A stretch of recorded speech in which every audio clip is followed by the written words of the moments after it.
तो भगवान शंकर को रिझाने के लिए 2-3 चीज़ों का ध्यान रखो। पहले नंबर पर है, शिव जी को दिखावा पसंद नहीं है, आडंबर पसंद है। आप शिव जी को कोई दिखावे से प्राप्त नहीं कर सकते। शंकर भगवान को दिखावा प्रिय नहीं है।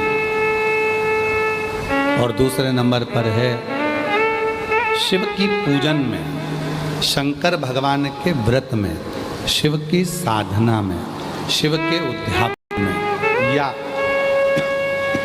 शिव महापुराण के लिए कर्जा लेकर कभी शिव पुराण की कथा मत करवाओ, कभी उद्यापन मत करो, कभी अनुष्ठान मत करो। कर्जा ले।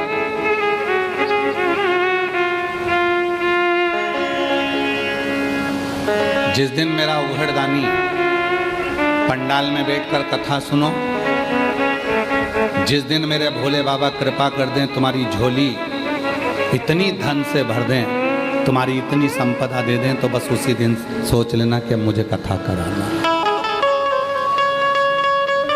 कर्जा लेकर नहीं। भैया देना जरा, मेरे को कथा करा रहा हूँ। किसकी कथा करा रहे हो? सीहोर वाले बाबा की कथा। हो देव जरा भाई, 25 लाख रुपए कर्जे में दे दे, मेरे को कथा कराना है। कौन ने बोला कि कर्जा कर कर कथा करो? और कौन बोलता है कि कर्जा लेकर कथा करो? ना। जिस दिन मेरा डमरू वाला, जिसका नाम कुबेरेश्वर महादेव है, जिस दिन वो तुम्हारी झोली कुबेर के भंडारे से भर दे, उस दिन तुम कथा करो।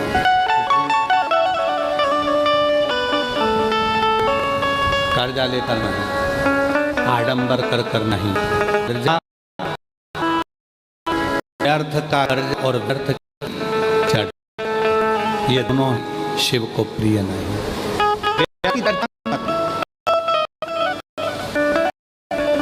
ना व्यर्थ का कर्जा हो, ना व्यर्थ चढ़।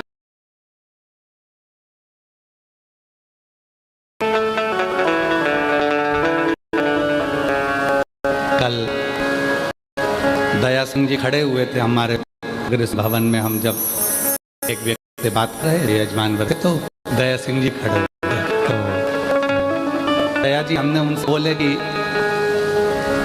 हम कथा कराएं, आप सबसे मिलना। हमने कहा, ना तो व्यर्थ की चर्चा करना है और ना व्यर्थ की कथा। हम इतनी देर मिलेंगे जी, और आप भी जितनी बार कथा लेने आए, हमने एक कहा, कथा भिलाई को दें, चाहे कहीं पर भी दें, पश्चात एक ही है, हम किसी से मिलेंगे नहीं। आप सुनो, भजन करो, कीर्तन मंत्र करो और स्मरण करो।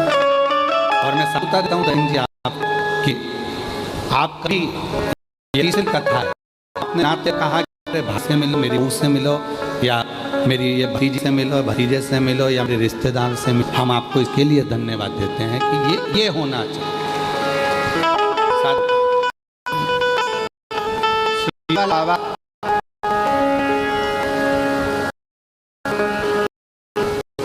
अगर किसी गरीब से नहीं मिल सकता तो सेठ से मिले।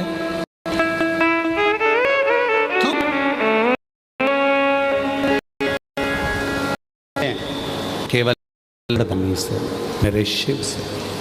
हाँ, हम उस समय पर अगर मिलने के लिए खड़े बैठा है तो हम जरूर मिलते हैं। हम कथा से जाते हैं, गया खड़ा आया तो हमको जरूर जोड़ा नहीं मिलते, पर के लिए और शाम के समय आधा घंटा हुआ तो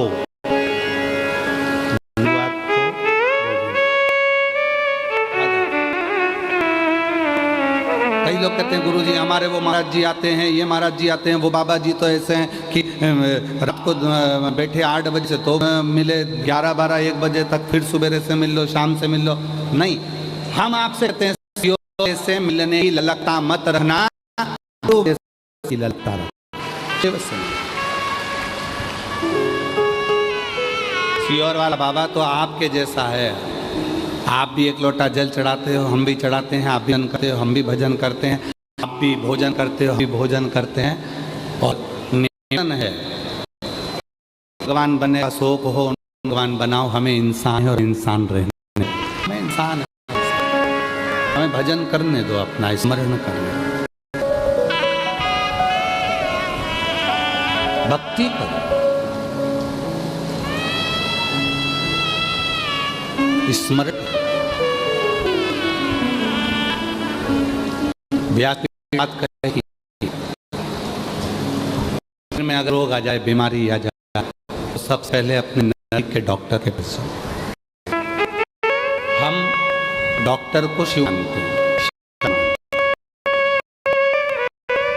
वो अगर आपको कह दे रोग है, ये इसके दवाई खाना है, आप दवाई खाना प्रारंभ करो और शिव को एक लोटा जल चढ़ाना प्रारंभ करो, तो दवाया और दुआ जब दोनों साथ चलेगी तो समाप्त हो।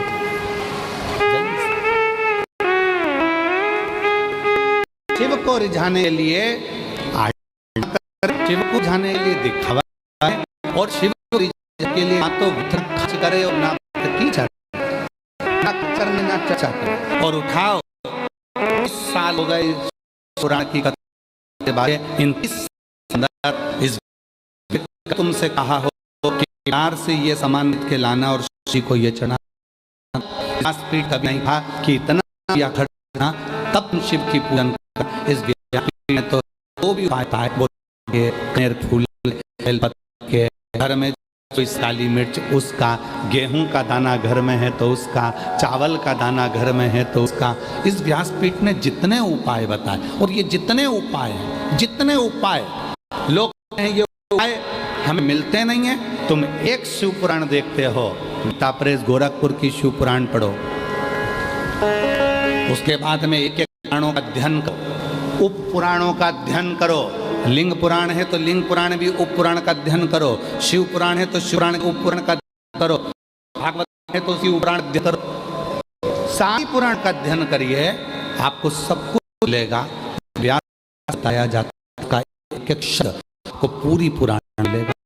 कहाँ हर की दाल, कहाँ गेहूं का दाना, कहाँ अनाज, कहाँ अक्षत, कहाँ दुर्वा, कहाँ बेलपत्र, कहाँ शमी पत्र, उसका वर्णन एक एक। बस तरीका, और वो तरीका जरूर हम बताते हैं कि बेलपत्र को किस दिशा में बैठ कर जाना है, दुआ कैसे करना है, और क्या होना जरूरी है। डॉक्टर ने सारी दवाइयां दे दी और कह दिया सब खजान सुबह बोलता डॉक्टर जम के बोलो जरा नहीं। डॉक्टर का बोलेगा ये दवाई सुबह खाली पेट की है, भोजन के पहले खाना, ये दवाई सुबह उठते समय ले लेना, एसिडिटी की है, ये दवाई दूध लेना, ये दवाई कुनकुन पानी से लेना, ये दवाई रात को सोने के टाइम की एक ही लेना है, सुबह मत खा लेना। डॉक्टर ने दवाइयाँ दी, सबका तरीका बताया कि कौन सी दवाई कब और कैसे लेना है। उसी तरह शिव महापुराण भी अपना तरीका बताती है कि बेलपत्र चढ़ाते तो तुम्हारी जिंदगी निकल गई, जल चढ़ाते तो तुम्हारी जिंदगी निकल गई, पर शिव पुराण सुनने वालों ने चढ़ाने का तरीका सीख लिया, और जब चढ़ाने का तरीका सीखा तो शिव जी ने झोली भरना चालू। जल पहले भी चढ़ाते थे, शिव मंदिर पहले भी जाते थे, शिवरात्रि पहले भी करते थे, सावन पहले भी आता था, शिवरात्रि पहले भी आती थी, पर अब सावन के महत्व को तुम जान गए, अब सोमवार के महत्व को तुम जान गए, अब शिवरात्रि के महत्व को तुम जान गए, पूजन का तरीका तुम जान गए कि गेहूं चढ़ाने से संतान की वृद्धि होती है। कनेर का पुष्प अगर अशोक सुंदरी वाली जगह पर चढ़ाया जाता है तो बच्चे जिद नहीं करते। वही कनेर का पुष्प जब जलाधारी पर, जो पार्वती जी की जगह पर चढ़ाया जाता है, तो नारी के उदर में अगर कोई तकलीफ हो जाती है, बच्चेदानी में कोई तकलीफ हो जाती है, तो वो समाप्त हो जाती है। वही कनेर का पुष्प जब शिवलिंग पर चढ़ाया जाता है तो रोग से मुक्त होता है। ऐसे कनेर के पुष्प को चढ़ाने का तरीका शिव पुराण ने बता दिया।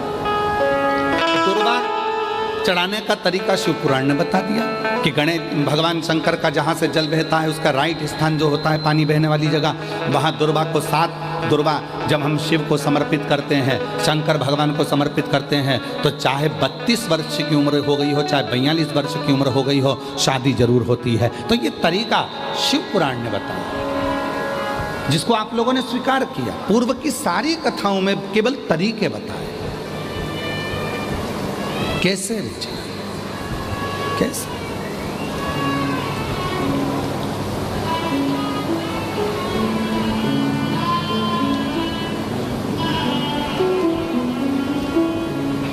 बस वही तरीका आप और हमने सीखा, वही तरीका। आज जो ये लाखों की भीड़ रात को 11 बजे से लेकर 10 बजे रात्रि से जो भीड़ बढ़ना प्रारंभ हुई है, तो बता रहे हैं कि पूरे रोडों पर छाता लगा लगा कर भक्त बैठे हुए।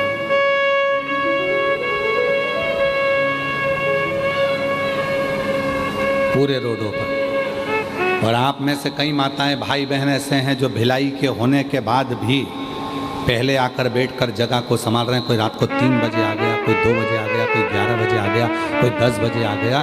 रात के 10 बजे से लेकर तुम केवल ये 2.5 घंटे की कथा का इंतजार कर रहे हो।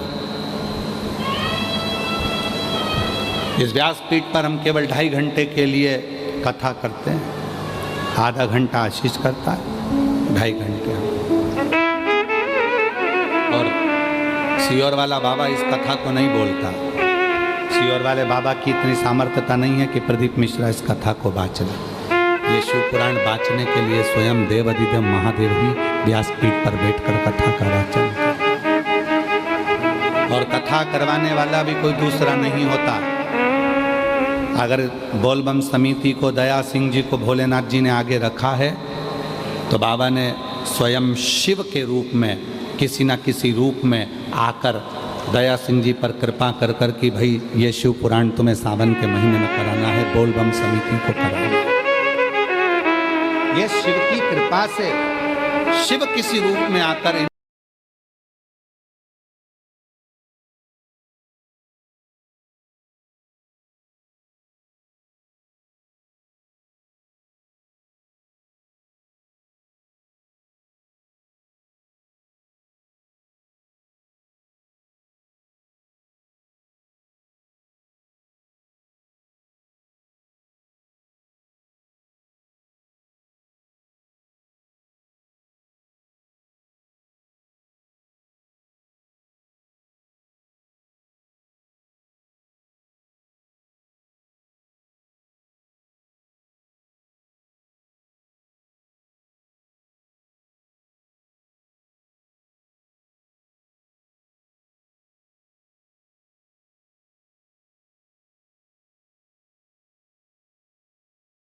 इनके ऊपर करुणा कर देते हैं और कहते हैं कि ये कथा करो।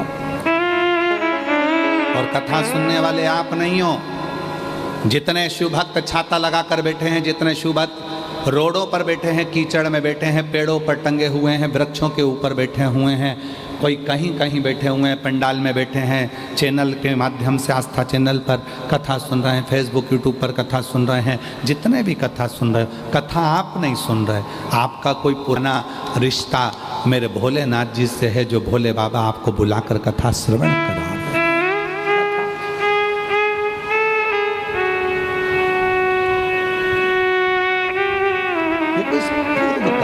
आज का नहीं, कोई पिछले जन्म मुझे बाबा तेरा साथ मिला, कोई पिछले जन्म के अच्छे कर्म मुझे बाबा तेरा साथ मिला। जब सारी दुनिया झुकती है, जहाँ सारी दुनिया झुकती है, मुझे वो अली दरबार मिला, दरबार मिला। कोई पिछले जन्म के अच्छे कर्म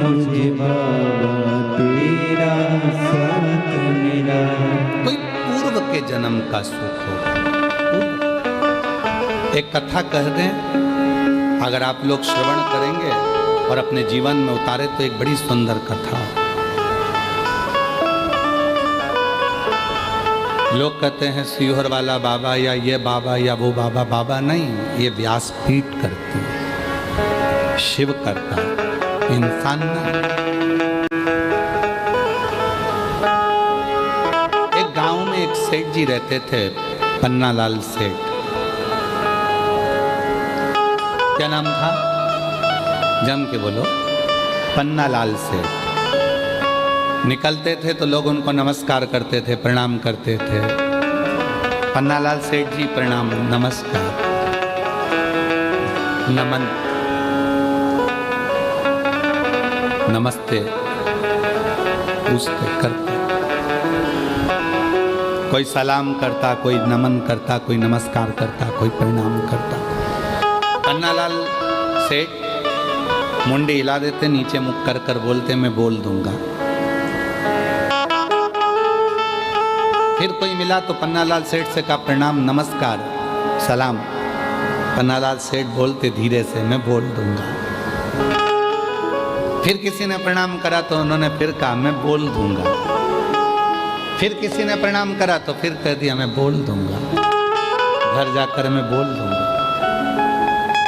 मुनीम एक दिन साथ चल रहा था और मुनीम ने कहा सेठ जी एक बात समझ में नहीं आती, कोई तुमको सलाम करता है, प्रणाम करता है, नमस्कार करता है और तुम सिर झुकाकर मुस्कुराकर धीरे से बोल देते हो मैं घर जाकर बोल दूंगा। तुम घर पर किसको बोलोगे? सेठ जी ने कहा चल मैं बताता हूं मैं किसको बोलूं।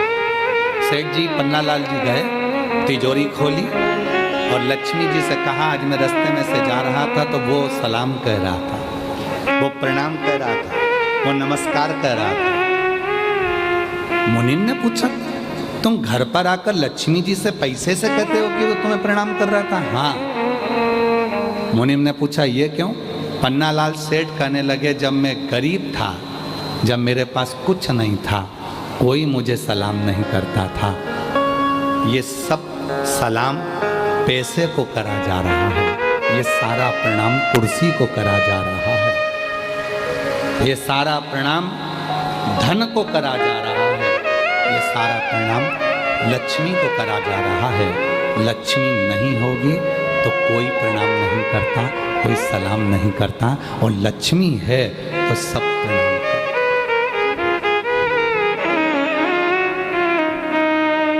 कोई बहुत बड़ी कुर्सी पर बैठ गया, कोई बहुत बड़ा अधिकारी बन गया, बहुत बड़ी कुर्सी पर बैठ गया, उसके भीतर कभी ये बात नहीं आना चाहिए कि लोग मुझे सलाम ठोक रहा है। तुझे नहीं, तू जिस कुर्सी पर बैठा है सलाम उसको ठोका जा रहा है, प्रणाम उसको करा, नमन उसको करा जा। जिस दिन रिटायर होगा, अपनी कुर्सी से उतरेगा, उस दिन तेरा सिग्नेचर भी उस ऑफिस में काम नहीं आएगा। तब समझ में आएगा कि इज्जत मेरी नहीं कुर्सी की थी, जिस कुर्सी पर मैं बैठा था।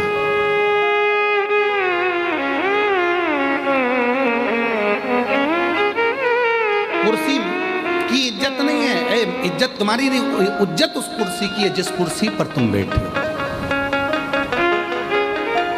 जिस कुर्सी पर तुम बिठाया। पन्नालाल सेठ कहते हैं मुनीम से जब मेरे पास धन नहीं था तो लोग मुझे पन्नू पन्नू कहते थे।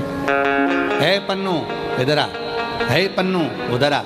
और जैसे ही मेरे पास धन बढ़ा तो लोग सलाम भी ठोकते हैं, प्रणाम भी करते हैं, नमस्कार भी करते हैं। ये प्रणाम इसलिए पन्नालाल सेठ कहते हैं धीरे से सिर झुकाकर मैं घर जाके बोल दूंगा, मैं घर जाकर बोल दूंगा। मेरी जीजियों, बस ये स्वभाव तुम्हारे अंदर जिस दिन आ जाएगा, समझ लेना कि दुनिया के सबसे बड़े संत, साधु, सन्यासी, तपस्वी और एक श्रेष्ठ व्यक्ति आप बन गए कि लोग हमें नहीं, हमारे वैभव को, हमारी कुर्सी को, हमारे पद को, हमारी प्रतिष्ठा को, हमारे धन को, हमारी दौलत को नमन करते हैं।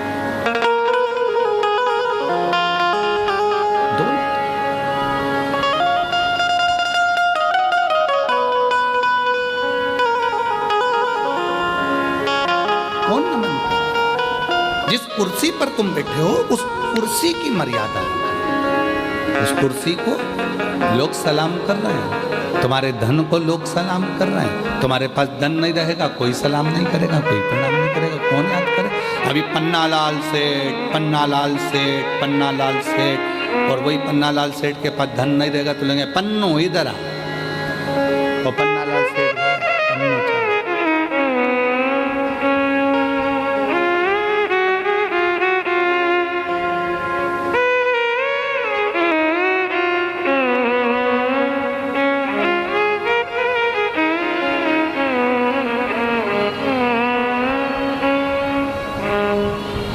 कभी कभी इस कथा को कहते कहते हमको एक गाने की एक लाइन याद आ जाती है, मत कर इतना गुरूर, मत कर इतना गुरूर इस सूरत पर, ना जाने ये सूरत कब ढल